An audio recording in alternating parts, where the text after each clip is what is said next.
Now, the top of the hour on the Progressive Voices channel on TuneIn presents the Green News Report. A little hard to understand on a cool April morning, but I guarantee you in the months to come, you're going to wish it was this cool. National Weather Service warns summer 2024 will be hotter than usual. Power outages have surged in the U.S. along with extreme weather. Plus, the state's energy grid has been fueled 100% or more by clean, renewable energy. California hits renewable energy milestone. All of those milestones, good and otherwise, straight ahead. From BradBlog.com, I'm Brad Friedman. And I'm Desi Doyen. Stand by for 6 minutes of independent green news, politics, analysis, and snarky comment. Folks, when I think climate, I think jobs. I think union jobs, good-paying jobs that don't require a college degree. In fact, construction of new factories has more than doubled in our administration. Meanwhile,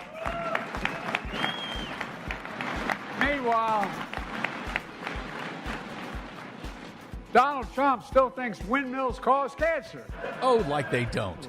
This is your Green News Report. Okay, Desi Doyen, I guess I should have been expecting this, but it's April. We're already getting warnings about summer. Yes, we are. Buckle up. The National Weather Service forecast this week that summer 2024 will be hotter than usual in the U.S. Great. Bringing more intense drought, wildfires, and prolonged heat waves that threaten the reliability of the nation's electric grid. Fantastic. Potentially even hotter than last year's hottest summer on record. NOAA and the Centers for Disease Control this week also issued new color-coded heat forecasts and interactive tools detailing local heat risks and air quality to prepare Americans for this summer's extreme heat. Globally, a new report warns that 70% of workers around the world are now exposed to extreme heat risks. The report, released this week by the International Labor Organization, warns that excessive heat around the world now kills nearly 19,000 workers a year, and they warn those numbers are rising. That, as Republican-controlled states around this country are passing laws that prevent local ordinances from protecting workers from the heat. Here in the U.S., power outages are surging across the nation, with the U.S. electric grid under increasing strain as climate change increases the frequency and severity of extreme weather events. According to the new analysis from nonprofit data firm Climate Central, since 2001, storms and high winds were responsible for 80% of all power interruptions. And over just the last 10 years, power outages caused by severe storms increased by nearly 75%. Bury the power lines. Power outages during extreme heat waves are also increasingly deadly in the U.S., with the elderly, disabled, and low-income communities hardest hit. In politics, 25 Republican-controlled states this week sued in federal court to block the Environmental Protection Agency's new tailpipe standards, backed by U.S. automakers, that would cut passenger car emissions and pollution by 50% starting in 2027.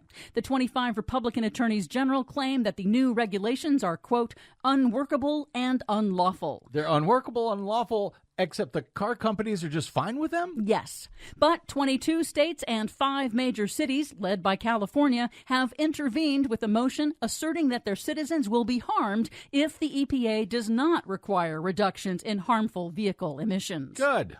The tailpipe emission standards are among several significant environmental policies enacted by President Biden, but a new CBS YouGov poll this week shows that most voters don't know about them.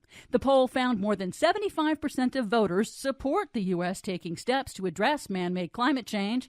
More than half said climate change needs to be addressed right now, particularly those who have experienced extreme weather disasters. However, the poll shows that the vast majority of Americans have heard very little about Biden's sweeping climate policies in the media. Because we have a terrible media. But they do favor Biden's climate actions when they're told about them. Go figure. And finally, a renewable energy record in California. On most days since mid-March, the Golden State has generated 100% of its electricity demand with clean renewable energy for at least part, if not most of the day, thanks primarily to solar. And the state's growing fleet of batteries twice became its single largest source of power, eclipsing real-time production from all other sources of energy. Joanna Newman of nonprofit Environment America called it a sign of massive progress with much more to come. The idea of getting all of our energy from clean, renewable energy felt like some fringe, far-fetched, futuristic notion. And today, it is our lived experience. California has the technical potential to meet all of its electricity needs 38 times over from solar alone. Wow, that's cool. Thank you for that. For much more on all of these stories and the ones we couldn't get to today, check out our website at greennews.bradblog.com. And hey, tell someone about it. I'm Brad Friedman. And I'm Desi Doyen. And this has been your Green News Report. PV brings you the best progressive audio and video in one free stream. Stephanie Miller, Tom Hartman, Randy Rhodes, David Packman, Brad Friedman, and more. Search Progressive Voices on the TuneIn app. Download the free Progressive Voices app or go to progressivevoices.com.